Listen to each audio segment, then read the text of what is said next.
such an undereducated American blockhead that apparently I can't tell the difference between pre-Renaissance Italy and pre-Renaissance Spain.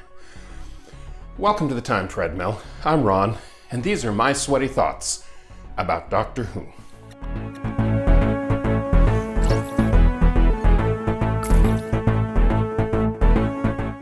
I mentioned yesterday that the Masque of Mandragora was set in 15th century Spain, and of course I was utterly and completely wrong. Just unforgivably wrong. Of course, it's set in 15th century Italy, which anyone with even a remote knowledge of Italian names and places would have known. I'm sure my wife is thoroughly embarrassed for me. Speaking of things I was wrong about, I also mentioned yesterday that Masque of Mandragora was the last of the pinnacle books that I grew up reading, the 10 original Doctor Who novelizations that were published in the US back in the late 70s. And of course, on that point, I was wrong as well. I completely forgot that among those 10 books is also The Talons of Wang Chang, which is coming up later this season. So I'll get there next week sometime.